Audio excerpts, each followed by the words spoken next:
கிளாரான்னு ஒருத்தி. அவ யாருன்னா ரெட் கிராஸ் அமைப்பு இருக்குல்ல, அதை உருவாக்கியவள். 97 வயசு அவளுக்கு. பேரழகா இருப்பாளாம், அவ்வளவு அழகா இருப்பாங்களாம். அவங்க கிட்ட கேட்டிருக்காங்க, உங்கள் இளமையின் உங்கள் அழகின் ரகசியம் என்ன? கிளாரா சொன்ன பதில் அப்படியே சொல்ற, வீட்டுல கட்டி எடுத்துட்டு போங்க. கிளாரா சொன்னாள், நான் துக்கங்களையும் துயரங்களையும் கவலைகளையும் என் மனதிலே தக்க வைப்பதில்லை. சொல்லிட்டாளா? அடுத்த துணை கேள்வி, மேடம் யாராவது அது உங்களுக்கு ஞாபகப்படுத்தினா? நான் அது ஏற்கனவே மறந்து விட்டேன் என்பதனை நினைத்துக் கொள்கிறேன். கிளாராங்க கிளியரா சொல்ற பாருங்க, நான் துக்கங்களையும் ஆபாசமான எண்ணங்களையும் ஆறாத ரணங்களையும் மனதிலே சுமப்பது இல்லை. வந்துருச்சா? இதை இன்னும் கிளாரிட்டியா சொல்றேன். ஒரு மனைவி ஒரு கணவனோட தொடர்ந்து 35 ஆண்டுகள் வாழ்ந்துட்டா. இன்னைக்கு இருக்கிற ஜெனரேஷனுக்கு அது பெரிய செய்தி. எப்படியா 35 வருஷமா ஒரே ஆளோட வாழ்? அந்த ஜெனரேஷனுக்கு சொல்றேன், 65 வயது அந்த பெண் இருக்கால, அந்த பெண் சொன்ன ஒரு வார்த்தையை சொல்றேன். அவகிட்ட கேக்குறாங்க, அவ வெளிநாட்டு பொண்ணு, ஆர் யூ ஹாப்பி? நீ மகிழ்ச்சியுடன் இருக்கிறாயா? நம் முகங்களை பாருங்க, நாளைய கவலைகளும் நேற்றைய இழப்பின் நினைப்புகளும் சேர்ந்து இன்றைய நாளை கொள்ள அடிச்சுக்கிட்டு இருக்கு.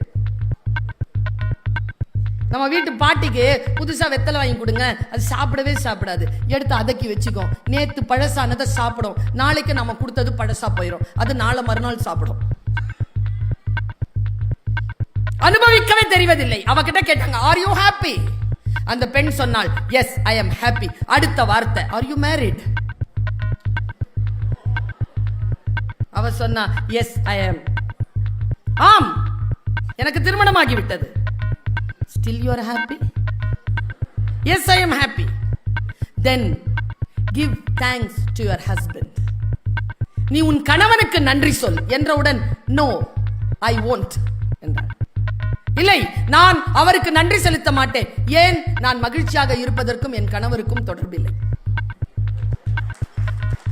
சொல்லிட்டு சொன்னா பாருங்க, அதான் முக்கியமான விஷயம். அவரை திருமணம் செய்து கொள்வதற்கு முன்னாலும் நான் மகிழ்ச்சியாக இருந்தேன், அவரை திருமணம் செய்து கொண்டதற்கு பின்னாலும் மகிழ்ச்சியாக இருக்கிறேன்.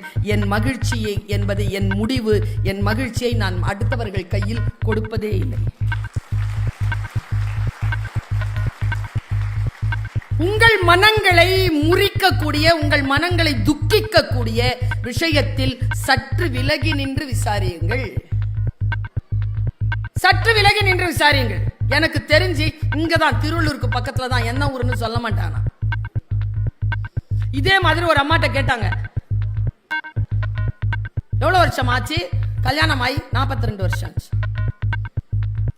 எப்படிப்பட்டவர்?